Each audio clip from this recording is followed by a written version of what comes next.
Chapter 3.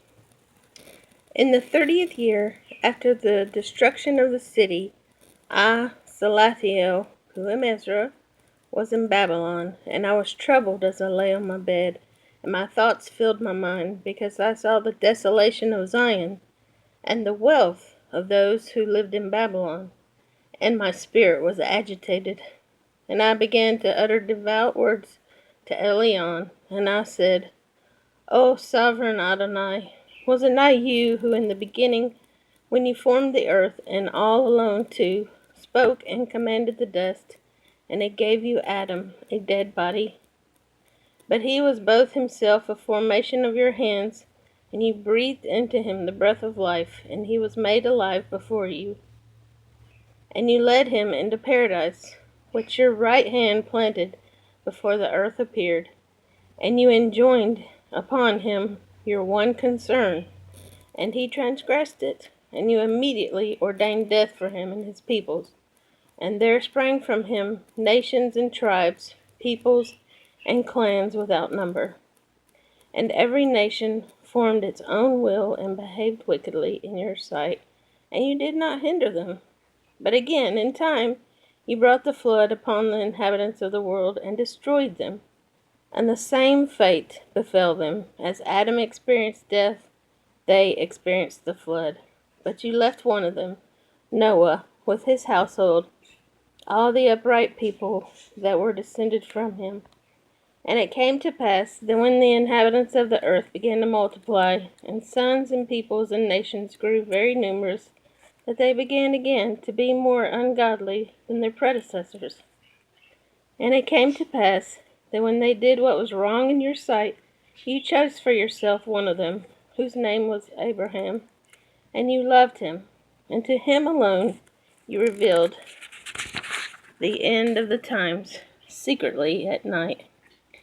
And you made an everlasting agreement with him, and told him that you would never forsake his descendants. And you gave him Isaac, and to Isaac you gave Jacob and Esau. And you set Jacob apart for yourself, but you cut off Esau, and Jacob became a great multitude. And it came to pass, when you led his descendants out of Egypt, that you brought them to Mount Sinai, and you bent the heavens, and shook the earth, and moved the universe, and made the deeps tremble, and disturbed the world. And your glory passed through the 4 gates of fire, and earthquake, and wind, and cold, so that you might give the Torah to Jacob's descendants, and your command to the posterity of Israel. Yet you did not take from them their wicked heart, so that your Torah might bear fruit among them.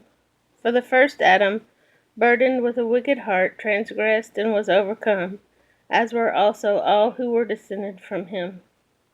So weakness became permanent, and the Torah was in the heart of the people with the evil root. And what was good departed, and what was evil remained. So the times passed, and the years came to an end, and you raised up for yourself a slave named David. And you told him to build a city to bear your name, and to offer to you offerings of your own in it. This was done for many years. Then those who lived in the city sinned, acting in all respects just as Adam and his posterity had done, for they too had the wicked heart. And you delivered your city into the hands of your enemies. Then I said to myself, do those who live in Babylon do any better? And is it on this account that she has conquered Zion?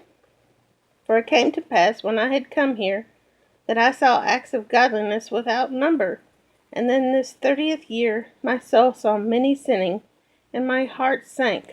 For I have seen how you bear with them when they sin, and have spared those who act wickedly, and have destroyed your people, and preserved your enemies, and you have not shown anyone at all how this way should be given up.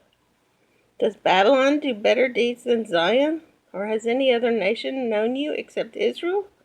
Or what tribes have believed your agreements, like that of Jacob? Yet their reward has not appeared, and their labor has not borne fruit. For I have gone all about the nations, and I have seen them abounding in wealth, yet unmindful of your commandments. Now therefore, weigh our iniquities and those of the inhabitants of the world on the scales, and which way the movement of the pointer turns will be found out. Or when did the inhabitants of the earth not sin in your sight? Or what nation has kept your commandments so well? You will find names of men who have kept your commandments, but you will not find nations.